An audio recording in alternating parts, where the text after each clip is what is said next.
We're going to go into our next panel now. It's going to be Mr. Rowan Hunt, the amazing Rowan Hunt, who also gave us an amazing talk only a few weeks ago, and apparently he's done a brand new one for today. So you know he's knocking them out. Hi, Rowan. Hey, how you doing? All good, all good, all good. Very excited. I won't keep you long because I know you like to keep within your time, but everyone's excited about your title. They're like, "Ooh, exciting title." So anyway, I'm going to leave you to it. Please introduce yourself, and I'll see you in about 15-20 minutes or so. Okay. Perfect. Thank you so much, Martin. Let me start sharing my screen. Should be able to see. Hello, everyone. I'm Rowan. I'm going to introduce myself and what I've been doing. I'd just like to say good afternoon. Thank you for inviting me here again. It's a great pleasure for me. I'm looking forward to showing you my findings and my stories behind denim. So this will, hopefully you will understand what the life of denim is all about. So here we go. So this quick summary, what I'm going to go through, background about me, a bit into fades, and then history behind fades, a bit in science, and then talk about some denim love stories I've got. So let's jump straight in. So hey, hi, I'm Rowan Hunt. I'm a denim responsible denim specialist. I worked currently as a consultant for the last 2 years. Before that, I worked in brands, Debenhams, Next, Fat Face, and M&S, where I've been lucky enough to travel, work across multiple products, but now obviously specializing in denim. So my talk. So what is a fade and what does it tell us? So it goes from this. So this is a jean that's been made and nothing's been done to it, like normal jeans, chinos and stuff like that. Then it goes to this. So this will be done, and this is called what we call a fade in the industry. And this will be something that's been worn from raw and you just wear it through and it naturally fades on your body. So in a nutshell, this is what a fade is. So let's just go back. Lucky enough, a lot of people talked about history today, so I can skip through this quite quickly. So looking at the 1800s through to like the 30s, denim was workwear. It's durable, it's designed, obviously it started lightweight and got heavier later, but this would have been natural dyed raw jeans. There's nothing pre-washed all the way through the 50s, the same kind of thing. So what you get from these jeans is the life of the person wearing it. So if they're working, you know, on the knees, might get ripped or kind of worn. You know, in the 50s, the teens, they'd be wearing these jeans, they'd be rolled up, you know, they'd cigarette, but you know, in the back pockets and things like this all come through. Rock and roll, again, you'd be wearing raw. The lifestyle you live would come through in these. Woodstock is a great example as well, where they use jeans. They might be vintage or from raw. And as they would break down or they'd rip, they'd repair them. And then they would repair them and also add a bit of their own personality. So paint it, draw on it, repair it as flowers and things like this. So this is, you know, where jeans, you know, you can express yourself hugely. This mentioned earlier is a famous album cover by Bruce Springsteen. Again, here, the back pocket, this kind of rips would have been naturally done as the jeans. So I'd say from the 80s onwards, this is when, you know, in the shops you'd buy pre-washed. So Beverly Hills 90210 was a TV series in the 90s. As you see, all these jeans, they're all very flat, all the same. There's kind of no life. So this would have been pre-washed. Then moving into 2000s, again here, Britney and Justin on an awards show. This is where they started doing pre-washing in jeans. So they would be, you know, blasting out areas using substance, sand, bleaches and stuff like this. Moving into 2010 kind of era with Zara. So it's come very big. So here you see big blast areas, and they'd be trying to replicate pretty much what was naturally done before. And then moving to the, you know, last year, 2020, Celine. So you can see they've got these kind of lines, they've got thigh patterns and so on. Just give you a bit of an idea of how it was natural, then it become flat, and then people are trying to copy what was done before. So how does this work? So here we go. So this is a bit of science of indigo. So this is an indigo yarn. So this would have been dyed with indigo dye stuff. B, you'll see here, the outer bit is a lot darker and the inside is white. So if we can highlight it, this is non-dyed denim. So when you dye with indigo, it doesn't penetrate the yarn. So it only does the outer bit. So you can see here, this is the outer bit. So what will happen is as the indigo starts to chip off, you get closer and closer to the white. So you start with dark indigo, medium indigo, light indigo, and then you get down to the white. And if these jeans were being worn and not washed, you pick up dirt, so yellow dirt, this kind of thing, and you mix with a blue, and you can get some green kind of cast. So you can imagine this is one yarn. If you've got 4,000 of these in one row in fabric form, you put it all together and you make it jean, and then you wear it. You imagine all the different levels you can get in the high definition of the body below the jean. So here we go. So this is the denim lingo. So when I'm going through some of the stories, it makes sense. So I'm going to pick up probably the key 3 points. So here, whiskers. Whiskers is the top part of the jean. It's literally the stripes that are going across the top are the whisker marks. A lot of people that, it could be cat's whiskers. It was named after. So you get the idea. From the front, the whiskers flick out. And then we move down, thigh area, thigh blast. So the area and then plus blast. So you call this a thigh blast area. And down to the knee, this kind of looks like a little bit of a star. So we'd call this kind of knee starring. And then on the back, the main point I'd say was honeycomb. So as you can see here, you get the jean, and this has been worn from raw. So it would stack on top of each other as you wore it when you bend your knee, and it would hold its shape. And as you abrade the top, the bottom stays dark. So it starts to look a bit like a honeycomb structure. So you get the idea. So these are the kind of key ones.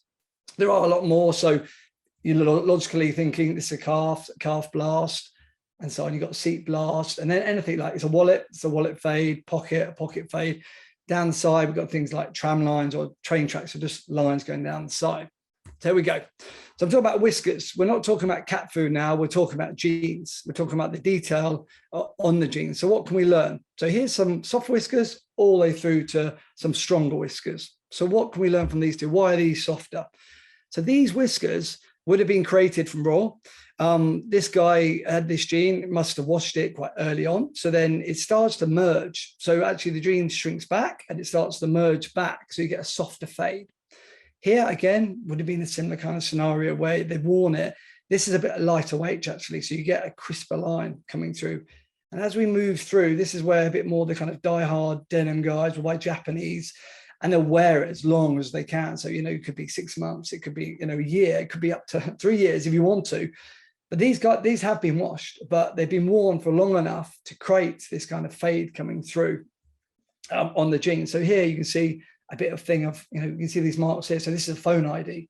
So, early mid 2000s, this was kind of a cool thing to start having. So let's go on to the love stories. So this is where my journey started. So this is one of the jeans I wore personally myself for 8 years. So I know 30th of October 2013 is when I first started wearing, because I documented it. This is my first, or one of the first projects I did from Edwin. It's salvage, and I washed it 4 to 5 times over the years. So I traveled in this jean. I traveled around to Hong Kong, Bangladesh, Sri Lanka, these kind of places. Whenever I'd get like a rip or a crotch blower, I'd repair it. So be that at home, or even in Hong Kong, I was in the office, I'd finish a meeting and I'd repair it. And in the inside, I've got different panels so I can see and remember where it's come from. That area as well, I used to commute a lot on my bike to the train station. So the wear from here was a lot stronger. And then the reason for me replacing these is because every 18 months I try to buy a new pair, but I do wear them, but not every single day. And the reason I had to wash this after 5 months was I spilled something, which was kind of really upsetting. Okay, here you can see, as I said, iPhone fades coming through. But at that time, I was researching a lot into Japanese, shibori, sashiko, bora, this kind of ideas. So as it started to rip in the corner, I decided to get some denim fabric. I stitched it back together to give it this kind of unique look. And I thought, oh, that's quite cool. And then when the inside went again, you can't see on this one, but I did a square pattern underneath and just added to the story of this jean. Here, this is where I've documented. You can see my first wear. I repaired it, I washed it, repaired it again. But there's more and more about the journey of the jean and the history of it. This is one of the really interesting things about it. After about 12 months, one of the rivets popped off. I took it back to Edwin. Back in when I took this, Edwin didn't do repairs. I couldn't get it repaired. So I went down the road to Denim and said, look, do you know how I can get this repaired? Do you know if I can pay to get it repaired? And they were like, no bother, look, come in, we'll help you out. And they repaired it. So this is probably one of the only jeans in the world that's got a Denim rivet on a pair of Edwin's jeans, just one of these. So it's just a really nice story. And I've documented all of it within here. And then things like here, you got my train pass. So, you know, I knew it was soft fade because it wasn't a very thick pass. So it just gives me, you know, an idea. Okay, so these are some other guys. So this is an advertiser turned handyman. His name was Ollie. I bought the jeans off him, I think last year. He started to wear them in 2016. He told me a lot of information. He's very like die hard. You know, this is the fabric conditioner I use. Again, like my jeans, he told me, you know, I went to New York in it. I went to LA. I went to Sao Paulo on holiday, and it was great. And he even remembers, you know, the birth of his son. He was wearing these jeans. And, you know, you don't normally want to give stuff away, but he's got so many jeans, you know, he has to get rid of them. So he ended up selling them. And they're telling me, you know, going on like, oh, you know, next pair I want to buy is a pair of Acnes, and, you know, it might go back for APCs. Okay, so it's a beautiful fade as it is, but I want to pick apart some of the kind of detail and why they're there. So here on the inside, start of his denim story, he started to write it, they're documenting the history and what he's doing throughout. Here, this mark here is the first attempt of plastering. He told me after, so he wore these from raw all the way through until they started to look a bit run down, so he couldn't wear them to work. So he started wearing them when he bought a house that he started to do up. So plastering, he became a plasterer, obviously got them all over his jeans. Then things here, like these two rips here, you don't normally get on the calf, like two straight rips. So I was asking why, you know, why would you have these? He said, like, literally, I fell down a hole. I was laying pipes in my garden. I fell down a hole, caught it and ripped it. So obviously he's damaged that and it may be bagging a bit. So I said, you know, what else are going to, and he told me, you know, I caught the other side when I was up a ladder, I was rewiring the living room. So he's got all the history of how he's worked all the way through to a handyman, the story behind it, the birth of his son. It's just a beautiful story. These are some kids' 80s Levi's. I bought it from a lady called Chrissy.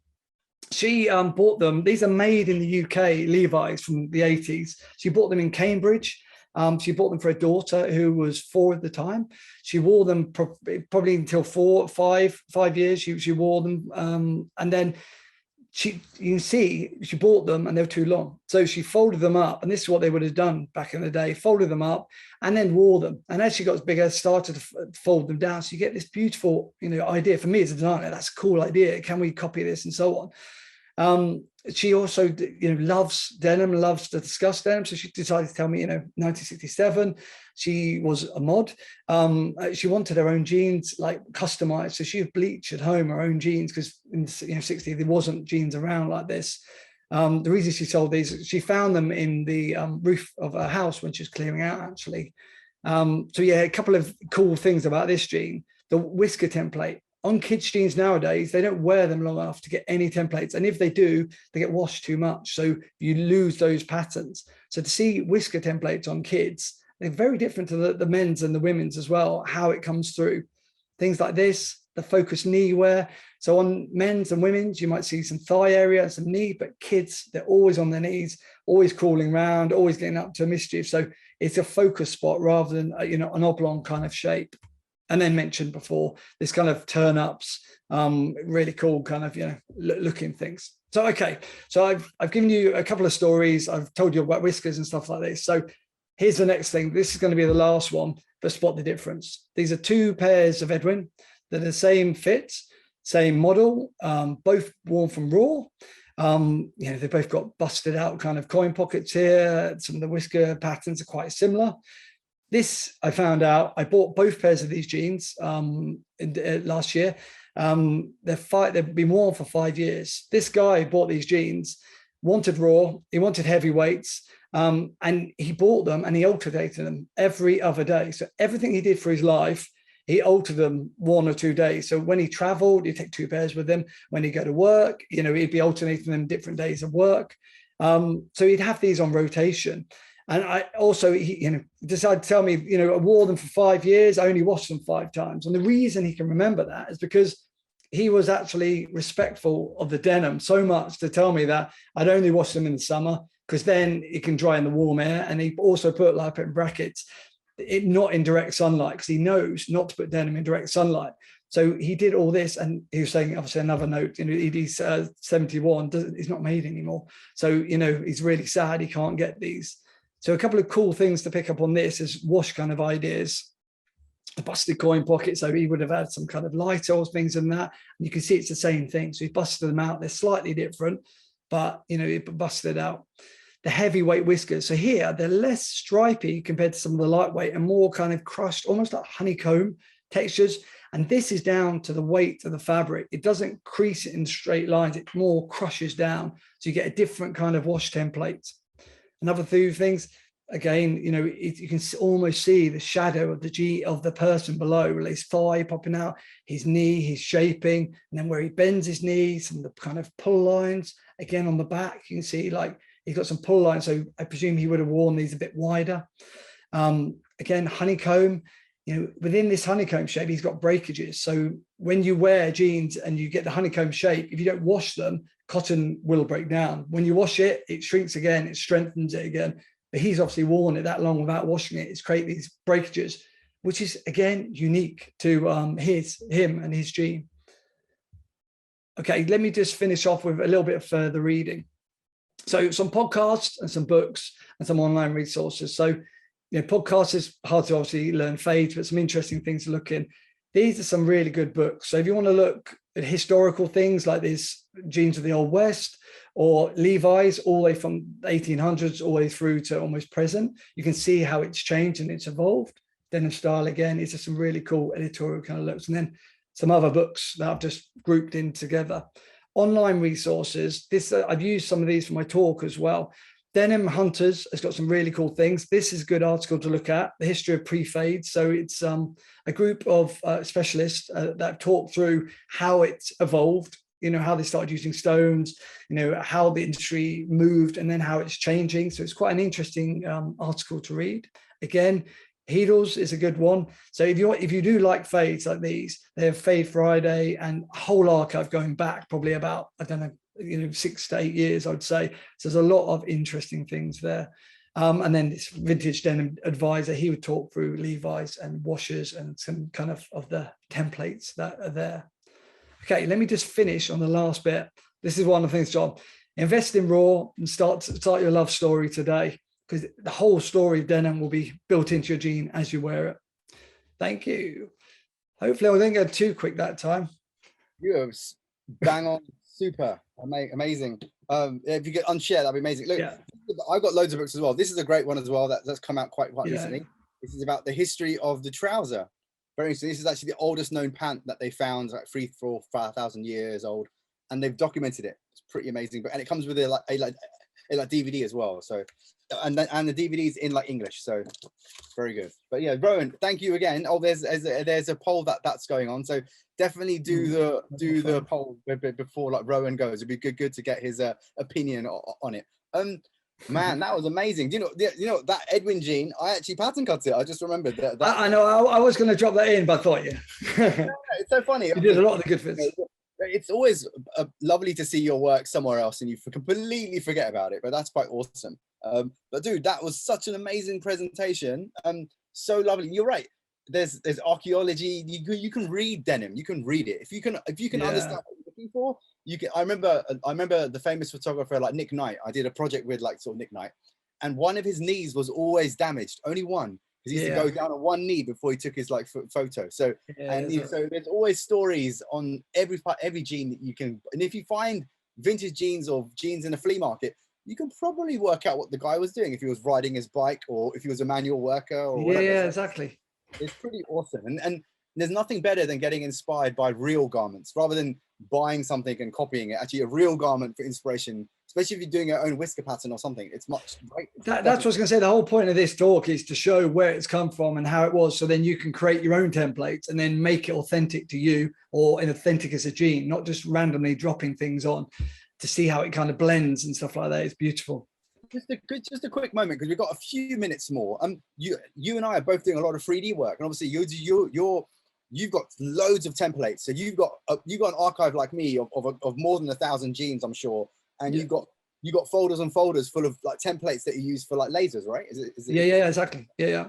And you're always building on it. You're always on it, right? That's the plan for you. Yeah, definitely. Because we can control a lot from that without being, especially the moment we can't get to laundries, to control the templates, and then also using those templates in 3D. Then we can approve it and then just go straight through to development, because that's the hard thing, the dry processing, getting that right in garments, as you know, and then trying to do it in 3D.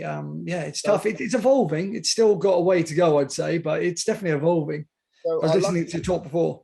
Yeah, our lucky students here, some of them are going to be sponsored by like sort of like Genealogia. So they're going to be able to do their own like treatments. Or the polls just come in. So where would you like to keep your mobile phone? So many people are saying back pocket. Yes, but I've been using the back pocket quite recently, only because I don't want that mobile phone fade on my phone. Honestly, exactly. That's what I was about to say as well. I used to have it in the right, and I kept it, and then it started coming through. I was like, oh no, so I stopped. Yeah, I'm not a fan. I'm not a fan. I used to be, but I don't like it anymore. So yeah, it looks a bit weird. So I've been starting to put it in my back pocket now. So yeah, back pockets. I would agree with our student friends who are here who just did good choice. Did that poll. Wow, awesome, Rowan. Is I love your presentations, and they're always so amazing. But definitely for our students that are here, if there's any washing treatment that you love or a jean that your parents wore that you love, don't throw it away. There's always historical stuff, and if you find jeans that you like, keep them, because you never know when you might need that inspiration for that back pocket, that weird breakage or whatever. You don't know, so try and hoard stuff. That's what I would say. You're absolutely right. Until your attic starts to bend, you're like, oh, I need to do something, and then you get storage. Hoard stuff. Well, let's just see if there's no questions, which is quite surprising. But I know they might come. We've got another minute or so. I guess we can move over to Nick. So Rowan, you've been awesome yet again. Thank you for your time, and no problem. I'll see you very, very soon. And thanks so much, guys. See you later. All the best to you. Thank you so much.